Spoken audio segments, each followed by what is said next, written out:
사랑하는 성도 여러분, 오늘 이 거룩한 주일에 여러분의 삶과 가정 위에 우리 주 예수 그리스도의 크신 은혜와 평강이 넘치기를 간절히 기도합니다. 말씀을 듣기 전 잠시 마음을 모아주십시오. 오늘 우리가 함께 나눌 이 생명의 말씀이 여러분의 마음에 깊은 울림을 주고 삶의 변화를 이끄는 능력이 되기를 소망합니다. 만약 이 메시지를 통해 은혜를 받으셨다면 좋아요와 공유를 통해 이 은혜를 주변의 다른 이들에게도 흘려보내 주시길 부탁드립니다. 여러분의 작은 나눔이 지치고 상한 영혼에게는 하나님의 위로를 전하는 귀한 통로가 될 수 있습니다. 이제 하나님의 말씀에 귀 기울이겠습니다. 아버지 하나님, 이 시간 저희에게 주신 귀한 기회에 감사드립니다. 주님의 임재 안에서 부활의 기쁨을 기념하기 위해 저희를 한자리에 모아주시니 감사합니다. 우리의 생각과 마음을 온전히 주님께 고정하고 주님의 위대하심과 우리를 위해 행하신 모든 일들을 찬양합니다. 이 시간 저희가 생명의 떡을 뗄 때에 주님의 거룩한 말씀이 더 이상 굶주린 저희 영혼을 채우시고 새롭게 하여 주시옵소서. 이것이 저희 영혼의 간절한 소망이오니 예수 그리스도의 이름으로 기도드립니다. 아멘. 오늘 저는 여러분과 함께 매우 실제적이면서도 우리가 성경적으로 생각하는 법을 배워야만 하는 중요한 주제에 대해 이야기 나누고 싶습니다. 많은 사람들이 저마다 다른 이유를 가지고 교회에 나옵니다. 어떤 분들은 그저 어릴 때부터 해오던 습관이라서 그렇게 하도록 배워왔기 때문에 이 자리에 앉아 계실 겁니다. 또 어떤 분들은 아주 훌륭하고 성경적인 이유로 교회에 오십니다. 하지만 사람들이 교회를 찾는 가장 중요한 이유 중 하나는 바로 가장 가까운 관계 속에서 어려움을 겪고 있을 때입니다. 수많은 부부들이 관계의 벼랑 끝에 서서 교회를 찾아옵니다. 그들은 밧줄의 맨 끝을 겨우 붙잡고 매듭을 지어 안간힘을 쓰고 있지만 솔직히 말해 더 이상은 버틸 수 없다고 생각합니다. 지금 여러분 주위에도 겉으로는 말하지 않지만 바로 그런 상황에 처해 있는 분들이 앉아 계실지 모릅니다. 바로 오늘 아침에 혹은 어젯밤에 서로에게 차마 입에 담지 못할 수치스러운 말들을 내뱉었던 분들이 이 자리에 있을 수 있습니다. 우리는 이러한 관계의 문제를 해결하기 위해 보통 두 가지 극단적인 방법 중 하나를 택하곤 합니다. 길의 양옆에 도랑이 파여 있듯이 이 두 가지 방법 모두 위험한 함정을 가지고 있습니다. 한쪽에는 심리치료와 비슷한 모델이 있습니다. 이 접근법은 본질적으로 이렇게 묻습니다. 당신의 기분이 어떻습니까? 당신의 상처받은 마음이 진정으로 원하는 것이 무엇입니까? 그리고는 상대방에게 가서 묻습니다. 저 사람이 원하는 것을 당신이 해줄 수 있습니까? 이 모델의 치명적인 문제점은 이것입니다. 성경은 인간의 마음이 만물보다 심히 부패했다고 말합니다.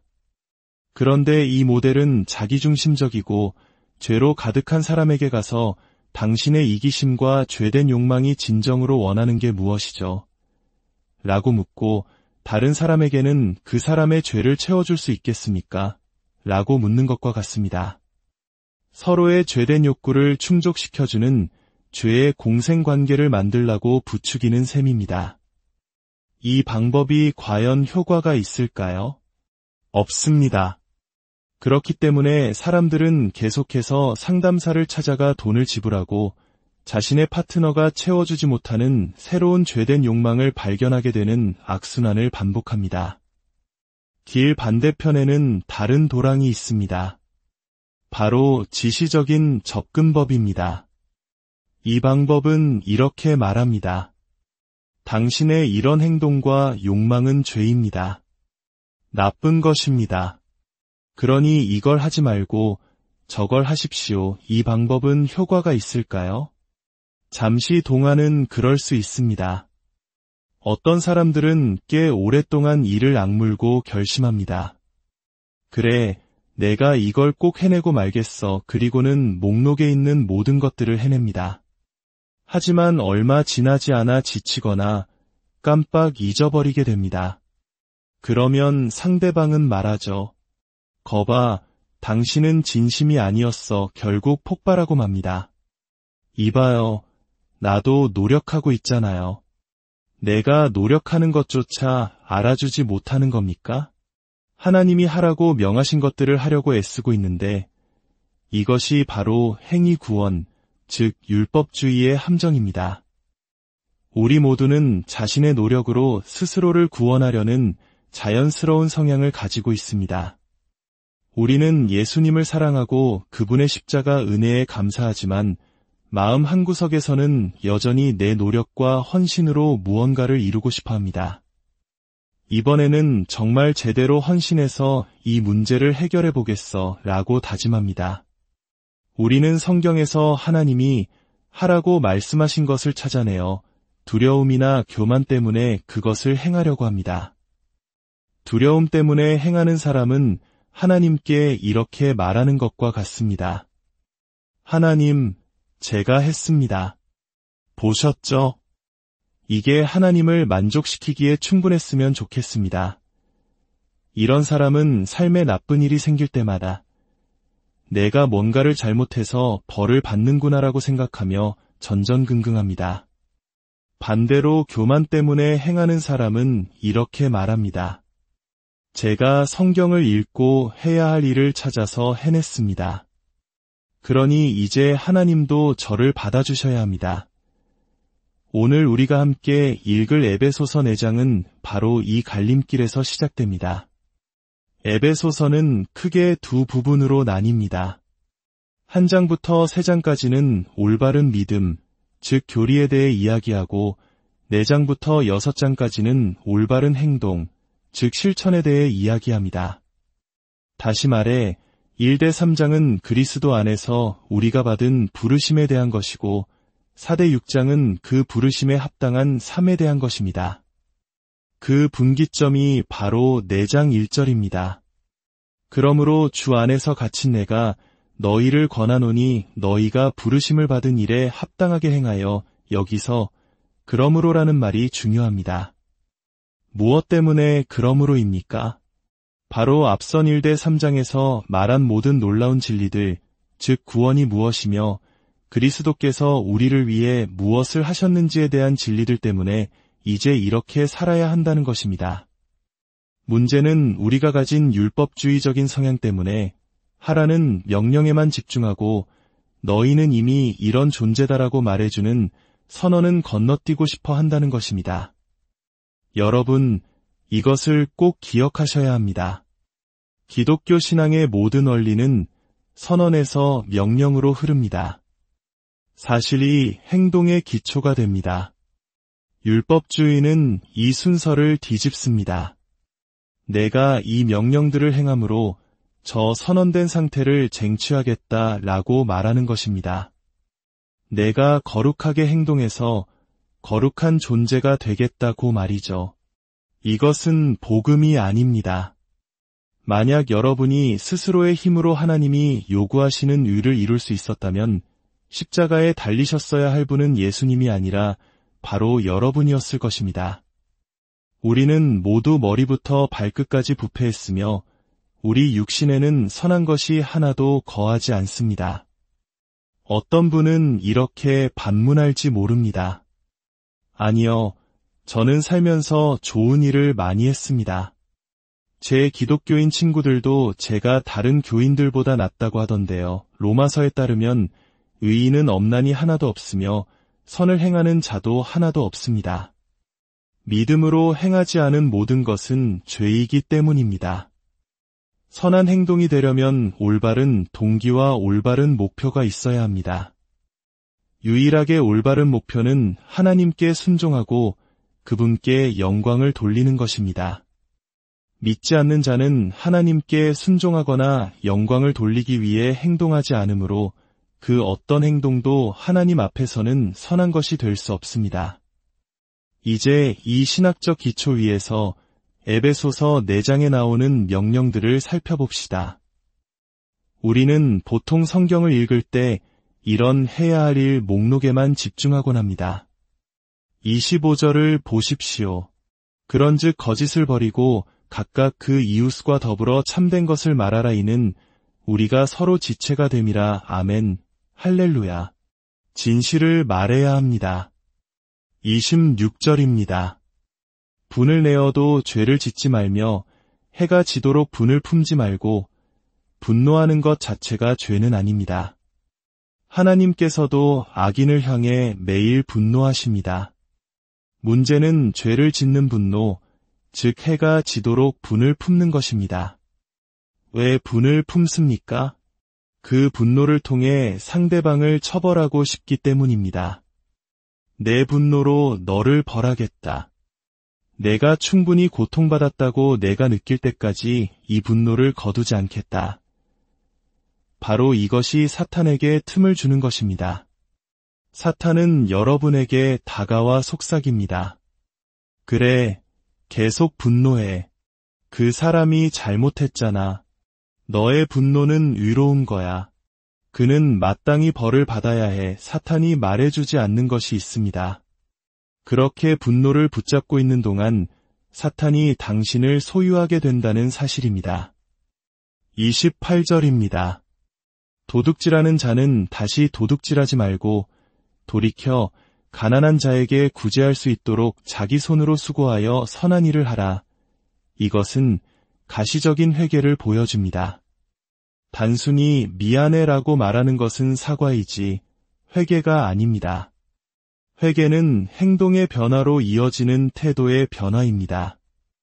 예를 들어 아내에게 상처 주는 말을 했다면 사과하는 것은 당연합니다. 하지만 진정한 회개는 그 추악한 말과 정반대되는 말, 즉 29절의 말씀처럼 오직 덕을 세우는 데 소용되는 대로 선한 말을 하여 듣는 자들에게 은혜를 끼치게 하라는 명령을 실천하는 것입니다. 우리는 진실을 말한다는 명목하에 얼마나 자주 다른 사람을 잔인하게 짓밟습니까? 나는 그냥 내 생각을 말했을 뿐이야. 누구의 생각 말입니까? 당신은 당신의 생각을 말하는 것이 아니라 그리스도의 마음을 말해야 합니다. 진리라는 이름으로 다른 사람에게 굴욕감을 주고 명예를 훼손하는 것은 그리스도인의 모습이 아닙니다. 31절과 32절입니다. 너희는 모든 악독과 노함과 분냄과 떠드는 것과 비방하는 것을 모든 악의와 함께 버리고 서로 친절하게 하며 불쌍히 여기며 서로 용서하기를 하나님이 그리스도 안에서 너희를 용서하심과 같이 하라. 용서에 대해 이야기해 봅시다. 우리 문화에는 용서하고 잊어버리라는 말이 있지만 인간은 잊도록 창조되지 않았습니다. 하나님은 우리에게 잊으라고 명령하지 않으셨습니다. 용서란 당신이 나에게 한 일에 대해 복수하고 정의를 실현하려는 나의 권리를 포기하는 것입니다. 용서하지 못하면 당신을 해친 그 사람이 무덤 속에서 혹은 수천 킬로미터 떨어진 곳에서 여전히 당신을 조종하고 있는 것입니다. 용서하지 못함은 상대방이 죽기를 바라며 스스로 독을 마시는 것과 같습니다. 다음번 부부싸움 때 이미 용서했다고 말했던 과거의 잘못을 다시 꺼내어 상대방의 가슴에 비수를 꽂는다면 그것은 용서가 아닙니다. 자, 이것들이 성경의 위대한 명령들입니다. 문제는 우리가 이것들을 행하지 못한다는 것입니다. 왜 우리는 이것을 행하지 못할까요? 왜 우리는 실패할까요? 여기에 열쇠가 있습니다.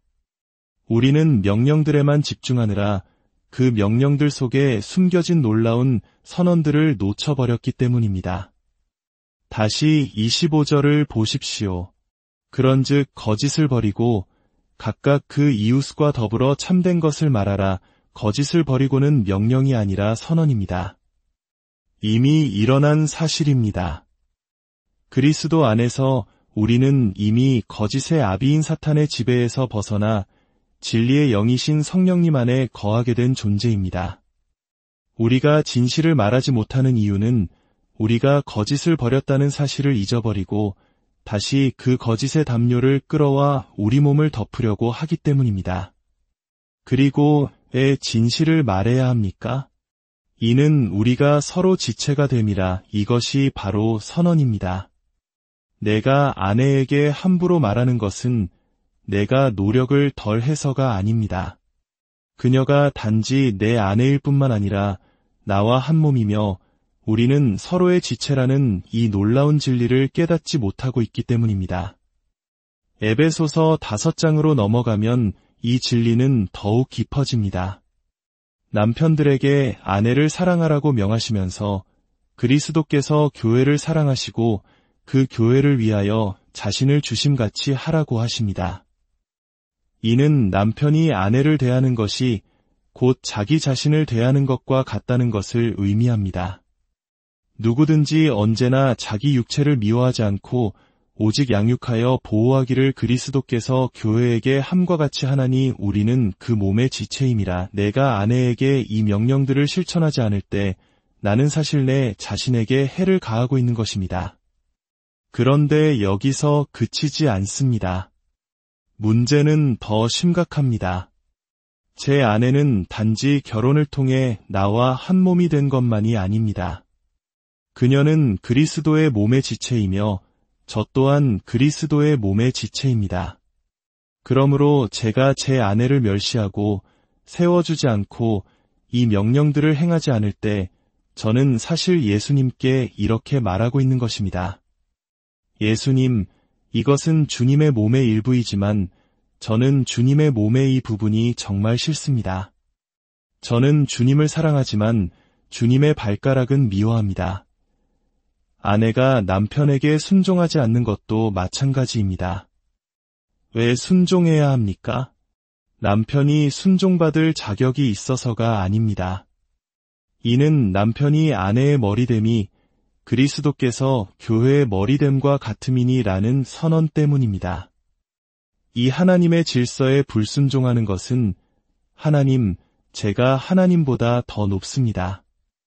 제 기준이 하나님보다 우선입니다. 라고 말하며 첫 번째 계명을 어기는 것과 같습니다.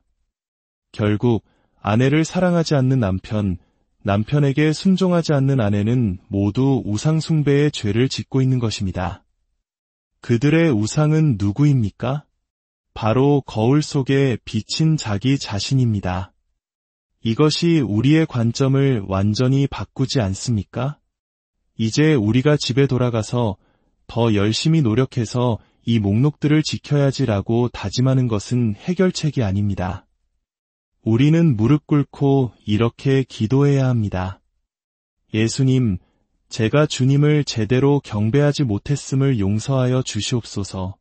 하나님께서 저에게 주신 이 여인이 결혼 안에서 저의 일부이며 동시에 주님의 몸의 일부라는 사실을 깨닫지 못했음을 용서하여 주시옵소서.